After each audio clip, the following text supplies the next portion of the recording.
Mettez du son, je commente les exercices pour vous expliquer comment bien les exécuter. Dans le premier exercice, on doit coller les pieds ensemble, les genoux et rapprocher les talons le plus possible des fesses. Moi, j'utilise un kettlebell pour mettre du poids au niveau des hanches.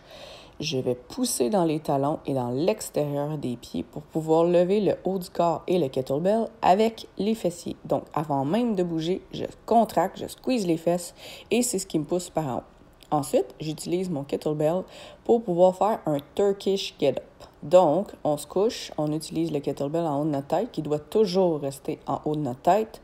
On regarde les yeux toujours dessus et on va utiliser tous les muscles de notre corps, entre autres les abdominaux, pour pouvoir se relever de façon le plus droite possible et ensuite pousser avec nos jambes. Le but est de stabiliser aussi l'épaule, donc vraiment tout travaille ou à peu près.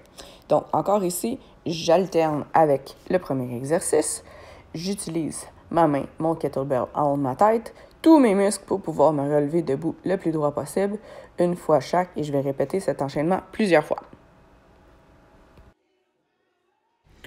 Ensuite, j'ai mélangé un gobelet squat avec un sumo squat. Les jambes très très larges, je tiens mon kettlebell sur la poitrine, j'ouvre les jambes très très larges et je enligne mes genoux avec mes orteils.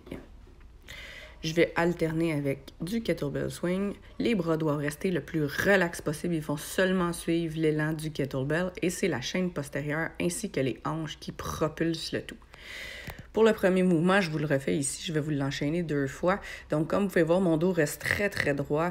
Les fessiers descendent dans le trou. Je prends le temps de bien étirer et c'est avec toute la surface des pieds que je pousse, je squeeze les fesses comme si j'étais sur une feuille de papier et que je veux la déchirer de chaque côté avant de pousser vers le haut. Encore une fois, vous voyez que c'est les fessiers et les hanches qui poussent en avant pour propulser le kettlebell. Je pousse dans mes pieds. Alors, cette fois-ci, un exercice d'épaule avec toujours le kettlebell. Ça va placer mon épaule dans une position ultra stable et sécuritaire.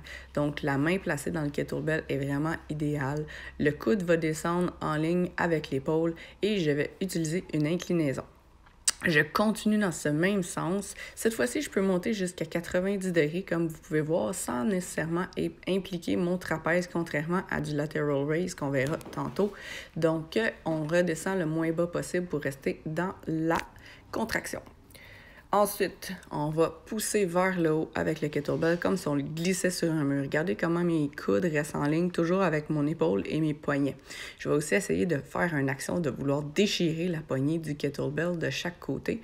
Ou je pourrais aussi pouvoir le squeezer ensemble, le serrer, les deux mains face à face.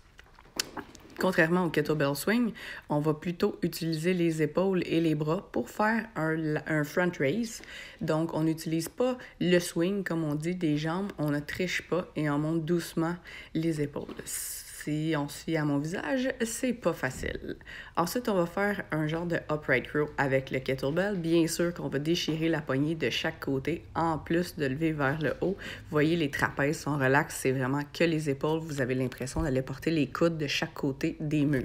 Et qui s'en va contracter et allonger la jambe derrière. Ça nous permet une meilleure amplitude de mouvement parce qu'on peut revenir très loin en avant comparativement à si on était debout. Le dos est beaucoup plus stable et vraiment vous concentrez la contraction seulement sur le fessier qui tire votre jambe et la poulie. Les abdos sont très, très contractés. Alors ici, on va aller chercher le côté du fessier, les abducteurs. Ça prend pas un poids très, très lourd, ça prend du contrôle et vous allez voir, ça brûle aussi dans le fessier de la jambe qui reste par terre puisqu'il doit contrôler et fixer la hanche. Surtout quand ça fait plusieurs fois qu'on le fait. Donc, on va aussi enchaîner ces mouvements-là plusieurs fois avant de retourner faire des épaules.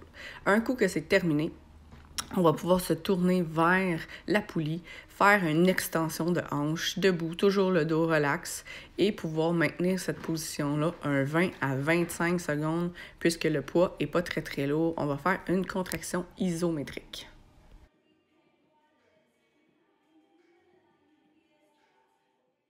Les fameux lateral raise, alors on le dira pas assez, faut pas redescendre jusqu'en bas, faut rester dans la tension musculaire. Jusqu'en bas, les deltoïdes sont complètement reposés. On monte pas non plus à 90 degrés parce que les trapèzes vont embarquer. Donc on fait un press par en bas, on va descendre les coudes, les épaules le plus bas possible avant même de commencer notre mouvement et on focus sur les coudes et les mains qui s'en vont le plus loin possible de chaque côté. Ensuite, on va alterner un petit Cuban press, mais un peu plus rapide.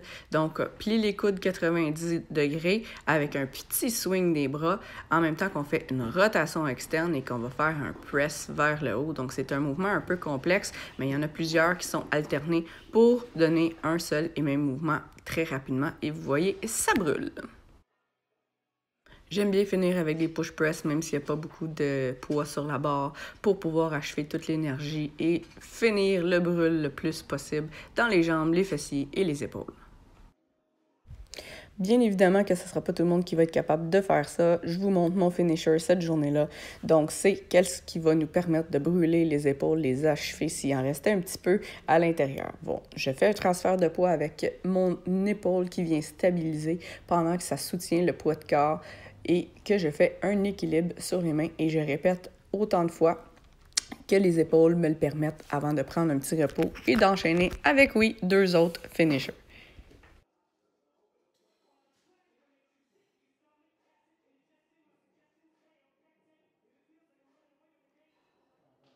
Le deuxième, ça va être de monter encore une fois sur les mains, mais de garder la position et de marcher en stabilisant, en restant le plus droite possible et en avançant du mieux qu'on peut avec ce qui nous reste d'énergie dans les bras.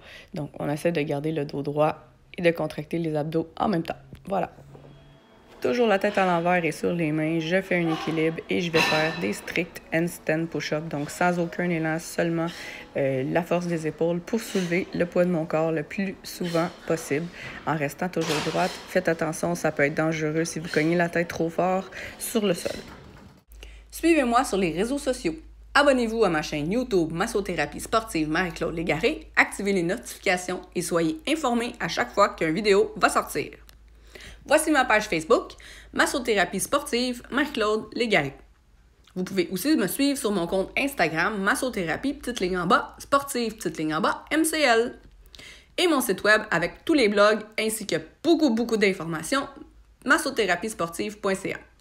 J'offre aussi des formations pour les thérapeutes. Rendez-vous sur massotherapiesportive.ca, onglet enseignement. Si vous avez aimé cette vidéo, partagez et faites-moi des petits pouces. Merci!